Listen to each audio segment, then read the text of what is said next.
The SBA, the Small Business Administration, is dropping the hammer on immigrants that want to buy businesses. I don't know why. Maybe things are going wrong. Maybe loans are defaulting because of this. Who knows why? But the U.S. government is not looking out for immigrants that want to come buy businesses. What was I think first you have to understand what was happening, and then we'll kind of talk a little bit about what's changed now. But what was happening before is a lot of people were getting SBA loans. Like, let's say Ryan wanted to buy a business and he got an SBA loan, and then he was getting a capital partner basically to bring the actual money for the down payment.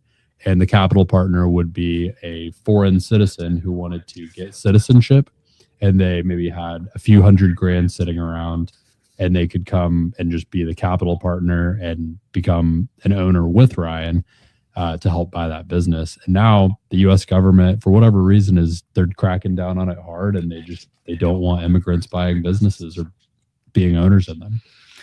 It's a strange pivot considering that we're seeing such an uptick in businesses getting on the market, and especially because it was one of those, I guess not golden passports or golden citizenship things, but it was a similar option to, and we saw it. It was a fairly common playbook that people would talk about, and it was not a secret. It was just, on listings, brokers would say, hey, great for an immigration visa, great for whatever, great for whatever citizenship. So it was a very well-known and publicly, displayed factor, but all of a sudden the U.S. government is really cracking down on it. And to me, it makes no sense because the money's coming in, and I don't see why we would stop wanting money to come in.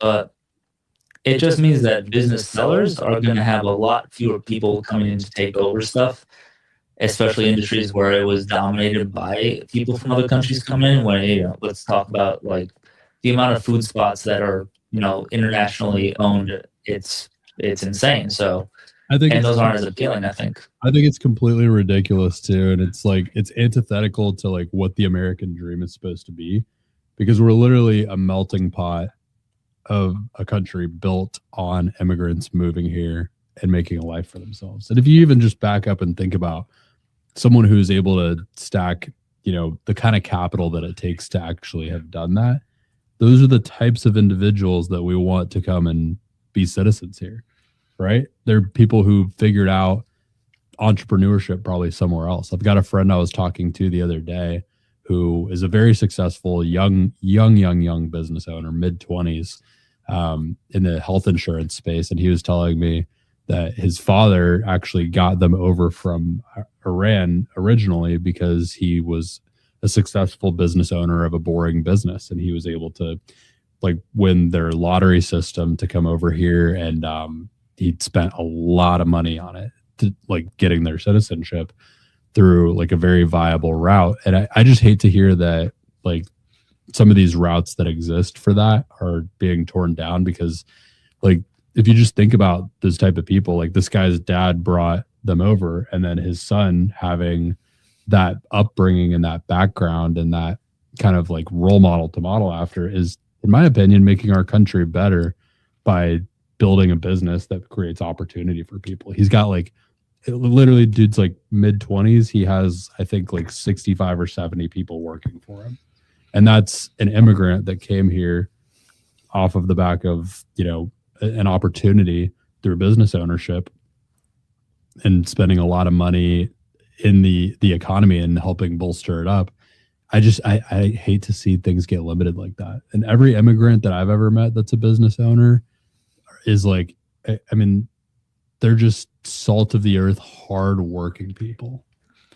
It's peculiar that you'd want to, cut your nose off to spite your face in this scenario, especially given, like you said, that many times these businesses that they're buying or they're starting, like we said, traditionally we see a lot of very hardworking people owning these businesses, running them, and providing for their community, giving back, and providing lots of jobs. In this case, 60 to 70 jobs. That's that they didn't exist until this guy started and did this thing. I can see where maybe the U.S. government trying to kind of do a weird positioning. They're trying to go all in on this whole anti-immigration thing that they've been kind of pushing for the last couple of years. But to me, it doesn't make any sense. They're coming in with cash.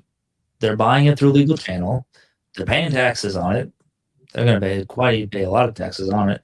Talk about And having seemingly, skin in the game, like yeah. for God's sakes.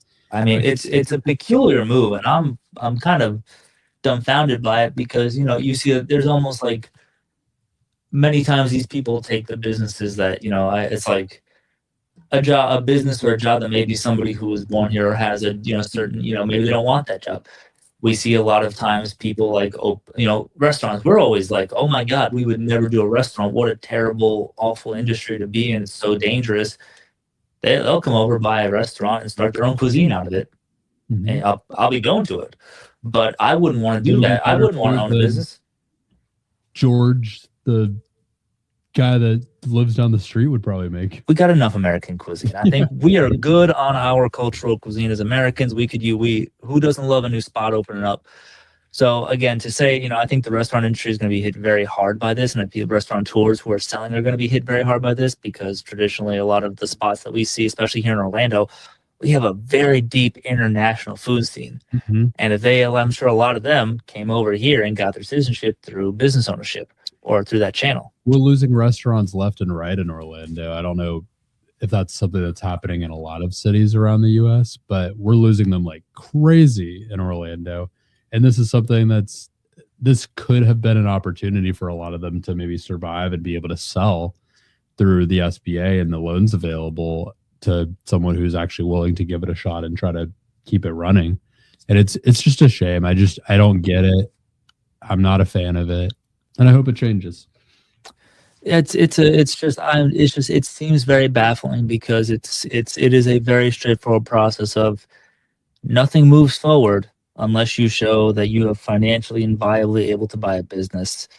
I mean, all the hallmarks of things that you want to see in a business owner and a person who's committing to their community, you have to show the SBA, and they're going to dig in there with a really fine-tooth comb to find it. So in many ways, I would say that's probably a much more difficult process than just taking the citizenship test, to be honest. I feel like they're probably going to do a lot more digging on you than the citizenship office will.